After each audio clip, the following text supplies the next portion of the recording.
Mic check. Mic check. Hello. Mike, hello. Hey guys, how's it going? Welcome to. Let's see if everybody's here yet. Wait, Mic I'm check. just gonna check. Mic check. Hello. Mike, I've. hello. Yeah. Okay, it's working well. Hey everyone, welcome. My name is Andrew, and welcome to Game Dev's Chatterbox. This week we got a very special guest and a dear friend of mine, Stefan. Hi. A visual artist currently based in Bucharest, working as a concept artist at Sand Sailor Studios, which is currently developing Bossgard and formerly released Black the Fall. So, hi Stefan. Hi, Andrew. Tell us a bit about your personal life and how you got started in the game dev industry. Okay. So should I start with a disclaimer that so there is a disclaimer, and I talked with Andrew about this. Everything I say, like completely, is 120% subjective. It's purely my experience. So I do not feel in any way entitled to talk about the industry in any way. But I really like Andrew, so Thank you, man. yeah, I couldn't miss the opportunity. Right. So my name is Stefan. I'm a 27-year-old visual artist from Bucharest, and currently I work as a concept artist at Sand Sailor Studio. And we're again a Bucharest-based studio, and we're currently finishing up our second game called Bossgard, which is a neat multiplayer asymmetrical boss battler. Yes, people compared it to like a mini Evolve, something like that. So it's like Evolve, but more funny, more colorful, and anyway. And this is our second game. We also had Black the Fall, which is the studio's debut title. Anyway, Yeah, that's pretty good. is that okay? Is that good? Yeah, Should we? yeah. I mean, speak as much as you want. Yeah. I remember Uh, you said something about Someone said the first make game. make volume louder, please. Sorry? Someone said make Stefan make volume louder, please. Oh, Am I okay, yeah. is my off? Wait, I'll turn you up even more. Sorry guys for seeing this. Turn I it up. Sorry. Wait. How about now? Test it. Is it better now? Can you hear me? Sorry for the screen, guys. Oh, that wasn't me. Oh, okay. So it should be okay now. Let me know. So it's okay now. Oh no, the background, Mikey, so embarrassing. It's all revealed. I'm naked now. What? No, nothing. On the stream, you could see my Discord background and friends list and everything. Oh yeah. They know your secrets now. Yeah. Okay, now it's good. Okay, cool. Yeah. So how did you become a concept artist, and what does it take to become a concept artist, in your opinion? In my opinion, what does it take to become a concept artist? Well, first off, I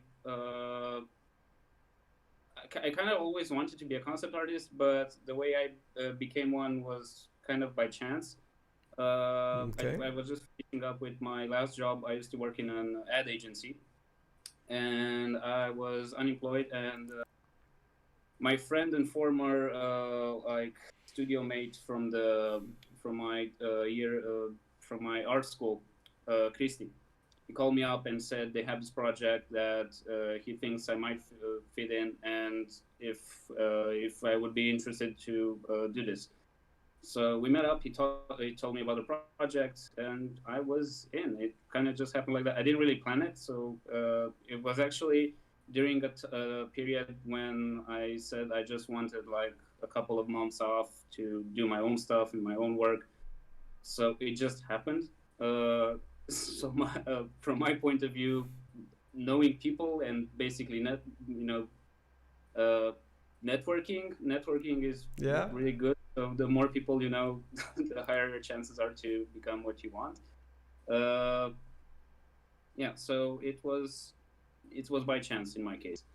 I see. Uh, It was more but like a hook a brother up type of scenario. exactly, yeah. I didn't ask him. I mean, it was completely random. But then again, this doesn't mean that I wasn't doing this kind of stuff or that what I did before was irrelevant. Mm. Because I'm guessing the reason he called me up was that he already knew what I was doing, and although I wasn't actively working as a concept artist, he believed that I had like the necessary background and the skill set that would fit into their team, into well our team now. Mm. To those newbies out there, including myself, what is exactly like? What does it mean, a concept artist? What do you do as a concept artist? Well, as as you well know, making games is a really involves a really complicated pipeline, and at the end of the day, what you want to have is characters moving on a screen and doing what you want them to do. But up to that point, you need to make the actual assets, and before they become anything that actually moves or is three-dimensional or not, you sit down and you talk about this kind of stuff, and you decide how that world needs to look like, what those characters need to look like, how do they fit in, and what you end up with is a list of like actual images, but ideas that need to become images.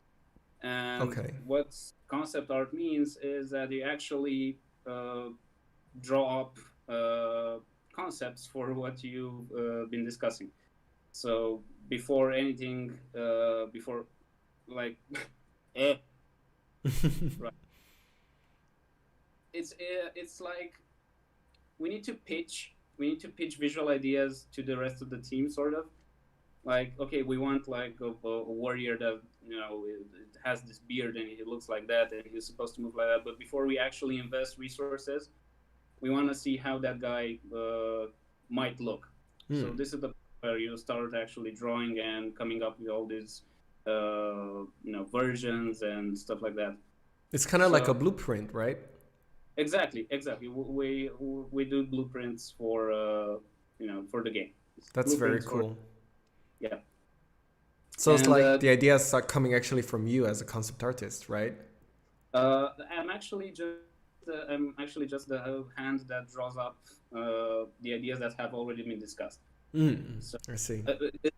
this is not a universal. I mean, it sort of is, but it's not necessarily a universal model. But I don't draw them like from out of thin air. This is something that is done after we hold these discussions, after all the design talk is over, and it's up to me to like, what do we do? We end up with a brief, and I need to make sure that I get all the right references in, and what I do is as representative for the idea as possible. I see. And if the idea is cool, yeah, it goes forward. It becomes, I don't know, a 3D model or a scene or something like that. Man, that's But pretty cool. yeah, it's part of building the game world. It's one of the world building steps. So based on what you see, what you said, from what I can understand is like as a visual artist, you are kind of like you're displaying the information in a visual style. You're visually displaying the information that has been given to you in a way. If that Exactly. You're transforming them into visual information. Exactly. In my case, this is it involves like a shorter pipeline because we're a smaller team. Hmm. So there, but in much larger teams, as you know, or some of you may know, you have this entire hierarchy of Hmm. visual artists, and if the team is big enough or the project is big enough, you even have like specialized teams. Some do environments, some do visual effects, some do characters, others just do props. You have prop artists, you have character artists. You can break them. You can break down this process in as many segments as you want. I But in my see. case, it's much shorter because we're fewer. How many? So How many are you? we're currently four working. We're a team of four working on Bossgard, and our team has varied in size. because we also collaborate with other people, so we don't really have like a fixed team size. Depends on the project. But for I now, see. we're 4 people working on Bossgard. I see. I see. And our team was a bit bigger at one point. We were 7, 8. Oh Yeah, wow, double the it, size. yeah. It depends on the project and the project and the state of the in the state the project is in. I mean, yeah, whatever. This is irrelevant. Uh, Yeah, go that's sorry.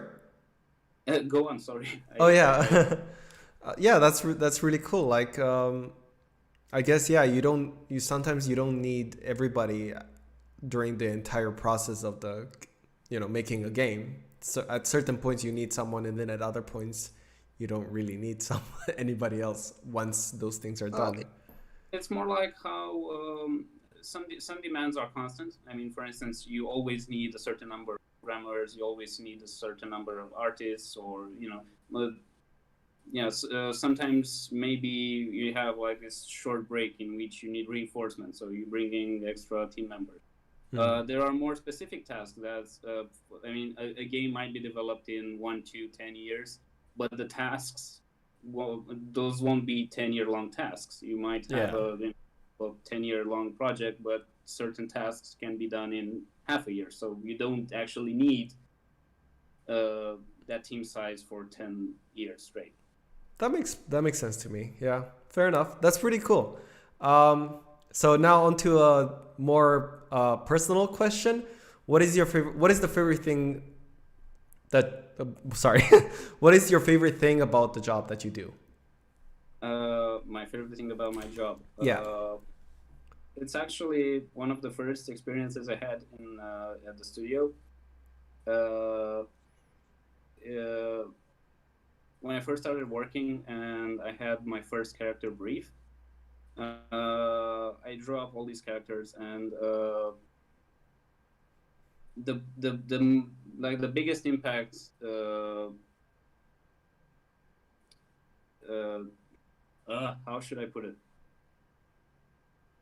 Seeing your artwork turned into 3D models and seeing them come to life and seeing them Mm. move for the first time, that's amazing. That is amazing because you just send out like JPEGs of characters looking like this with no facial expression whatsoever. And after 2 3 days, uh, Christy tells me, "Oh, come over. Let me show you something." And it's the same guy you drew, but he's now moving and he's fighting, and that's awesome. That's a really really that's the best part. Seeing the project come together and seeing your boring 2D stuff come to life. It goes from idea to an actual game, and that's amazing. So teamwork So is the key, that, I that guess, at the end. it's teamwork, and it's this idea that you're part of something bigger. Like you're capable on your domain. You're the master of your domain. You know what you're doing, and my job at that point was give us some character sketches, but then they became more, and that's the best part. That at one Mm. point all of this effort will end up in something that moves and other people can enjoy. It's amazing. Great. That's cool. Yeah, I definitely really I can resonate with that as well because I really love, like, for example, I'm not an artist and I can't draw, and I work with my very good friend slash best friend Giacomo, and he, like, we just discuss ideas, and sometimes I just see him sketch in, like, since I don't know the process of the concept design and stuff, and he has to do all of that during the during the beginning of the development process, and just like in 5 minutes, like, what do you think? And I'm like, whoa, that's amazing. Yeah, great. Yeah, it's really cool, really cool. Is there a habit that you developed that helped you throughout your day-to-day artist life? Draw as much as possible and as often as possible. And I know I do this a lot less than I would like to, but just make sure you're working every day. Uh, this is something that people say a lot, and it's really true. Don't let one day pass without working on something you like. I mean, don't let one day pass without working on something, full stop. And then don't, if that cannot happen, I mean, if sometimes, at least work for something you like, work towards something, that makes you happy. And what I really taught myself at, an earlier stage, was that everything you do can do in advance. Like, let's say I want to be a concept artist, but I'm not. I mean, or it will take like 2 3 years more before I can become a concept artist, or an illustrator, whatever, something I want to be. And I cannot say that I'm that particular person yet, because I do not have the job. So technically, I'm not. But I can work in advance. I can give myself projects. I can, I can give myself the briefs I would like to Hmm. see from others. So work daily, work in advance, and just like how people say, the dress for the job you want, or something like that. Yeah, yeah. Draw for the job you want, or code for the job you want. Do stuff before actually having someone ask you to do that stuff. So don't wait for the other people to ask you. That's such an It's amazing message. I really like that. Yeah. it keeps you it keeps you floating. It kept me floating, and It keeps me floating as well. Yeah. I can resonate. yeah. That's great. So now come on to the one of the questions, like, what is the best advice you have ever received? Uh, Actually, this was part of the this was part of the advice. What I just Oh, said. okay. Yeah. I was also okay. So that's one point. Just keep working is one of them. Regardless of who pays you or who asks you to do stuff, just keep working. The other part is uh, keep doing research. Uh, Research. yeah, so research doesn't necessarily mean like doing tutorials or stuff like that. Research means like everything you consume culturally that ends up in your vision, which in turn ends up in your product. I see. uh, just as important as working daily is exposing yourself daily to uh, anything really. It can be a book, it can be a movie, it can be a cartoon, it can be a comic. Just everything you put on paper, it doesn't come out of thin air. It comes from something you've already went through. Hmm. So just make sure that stockpile is as big as possible, or make sure it keeps growing. Yeah. uh, this is also one of the reasons why people burn out or end up in I don't know, writer's block or artist's block. I mean, it's not necessarily like the reason, but it's also a reason. uh, you can actually run out of stuff, and if you become stuff to put on paper, and if you become aware of that, that's one of that chokes you, that just it yeah. I see. So it also keeps you excited. So So make sure there's a balance, I would say. You need a balance between those things as well. Not only you have to maintain your consistency by working towards something, but you also have to balance it out to the point where you don't end up having a burnout in a way. yeah, and you need to fuel your imagination, and you I cannot see. fuel your imagination through your own work. You need to fuel your imagination for other people's work, I and that's see. what's cool about the human race. Yeah. We're Yeah, social creatures, people. So game devs, I yeah, know we're stuck in quarantine, but you know, you can as always virtually connect. Like I'm here and like I'm connecting with Stefan and many other people that are out there who are pursuing their dreams. And yeah, it's great. You need to keep on doing that. Um, on to the next question. What is the biggest mistake that you have ever made and that gave you a great lesson? I don't know if it's my biggest mistake, but it's one I've never forgotten. It was like 10 years ago or more, when Wow. I got a really cool job proposition from someone. It was an independent graphic designer from London, and he saw something I posted on Facebook, and he called me up. Actually, he wrote. said, "Look, this project, it's cool," and he wanted to do he wanted to ask me to do a few labels, illustrations for some beer labels for a craft beer he was working on, Whoa, that's cool.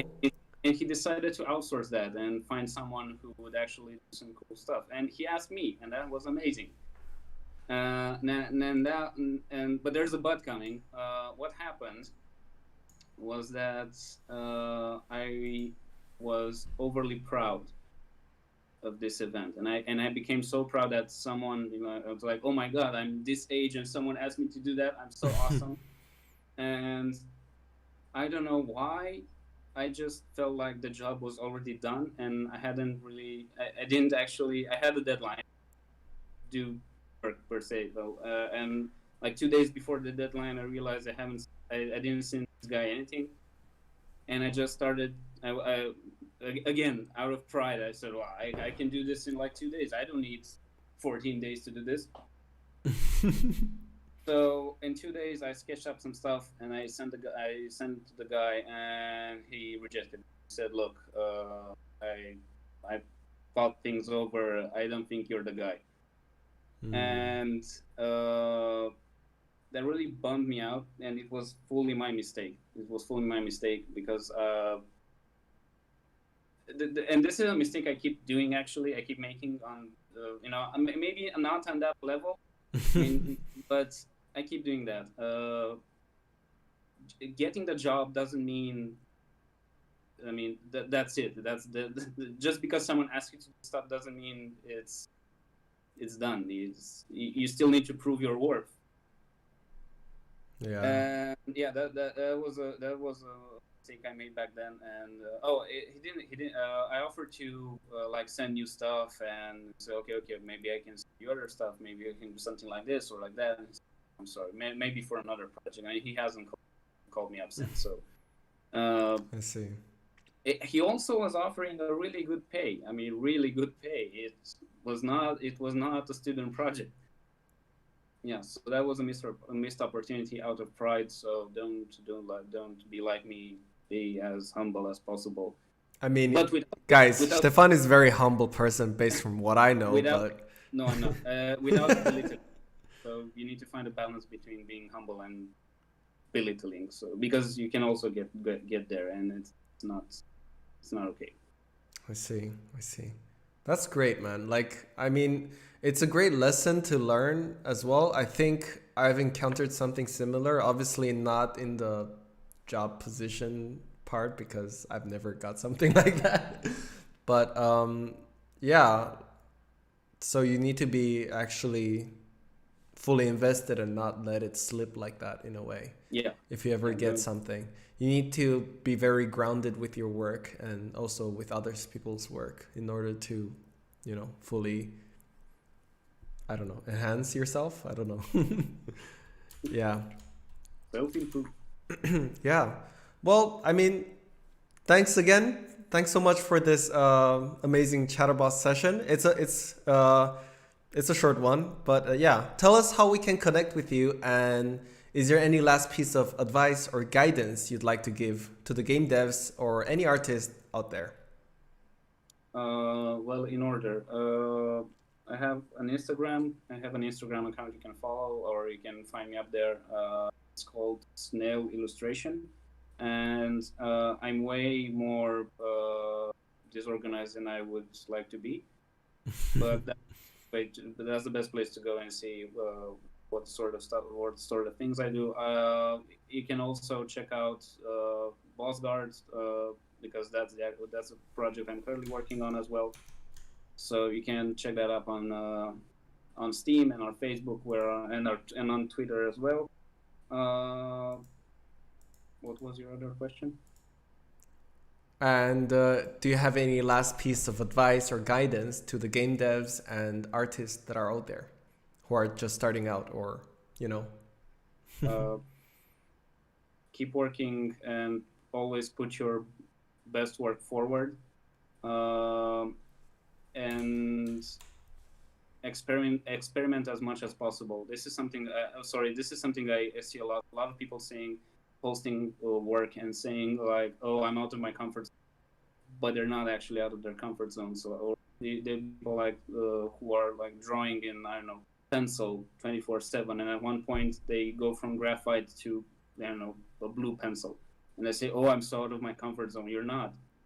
Try sculpting, try coding, try that is something out of your comfort zone. So keep doing that.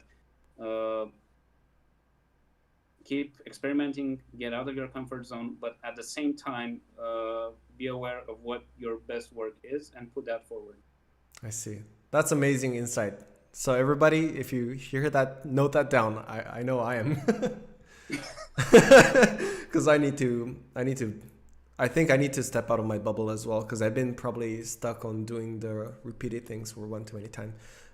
But yeah, guys, if you guys have any questions, now is the Q&A time, and you can ask anything you want to our dear friend Stefan here. Q&A, ask away. And he's be happy to reply. Very happy. Most happiest. The Bossgard game is actually, like, I played it as well. Like, I played it at your studio actually before the whole COVID-19 thing. And I actually had a lot of fun. You guys did like a game night party thing that you guys do every month. We have these monthly meetups we do. They're called Dev Nights, like knights with swords and armors, whatever, you know. And we have this ongoing effort of bringing the indie, especially the indie dev scene, together. Where in our case, the Bucharest indie dev scene, and we organize these monthly meetups, and we always invite everybody to join, not only devs. So it's like an open doors for everybody. And our goal was to have studios like hosted in rotation. Like 1 month it will be one studio having people, next month another studio, and so on. So this is the context in which you played Bossgard, I think. Yeah. Dev Nights, and it was actually the last Dev Nights we did before the whole pandemic thing blew out. It was very funny actually, because you guys were going out as well for drinks, and I said no, and I'm just like, yeah, I'm gonna go out for drinks next time. Yeah, and it closed, but hey, it's okay. We're launching the game now in May. We're launching this month. We're releasing on. So it's coming out really soon now. Yeah. We're currently in early access, and this is gonna end this month. We're going for the full launch. We're aiming for the 28th of May, so that's like 3 weeks. 3 weeks. And we're gonna be on PC, Switch, and PlayStation 4. Yeah. And that's cool. We're also doing cross-platform, so should be also doing cross-platform. Are you guys mad? That's crazy. It is crazy. It is. I mean, damn. I'm safe on my artsy-fartsy side, but our programmers have been going through hell. Oh my god. Yeah. Poor Danny. Or Adi, sorry. It's Adi. Adi, right? And Rosa. And Adi. Adi is a legend. Yeah. You've met them all, yeah.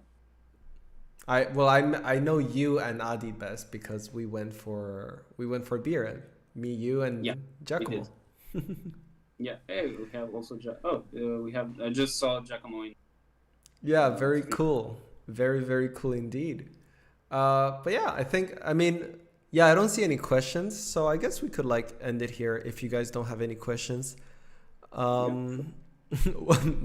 Manaki was like, how to be a concept artist, make concept art. Yes. Okay. Exactly. Very, very clear. Yeah. Oh, it was really cool. Yannick came here as well. Yannick is a very cool YouTuber. I really like him. Yeah. Oh, dope. Yeah, they came in to just pop and say hi, which is very nice. But yeah, thank you guys so much for tuning in. I do this every Thursday. I'm still pretty new, as you can see, because there's a lot of I made, I think, a lot of mistakes. But yeah, thank you so much. Thank you so much, Stefan, for joining this session. It's nice to talk with you again. We should probably talk more also off stream, but We should. but yeah. Thank you guys so much, and I'll catch you guys later.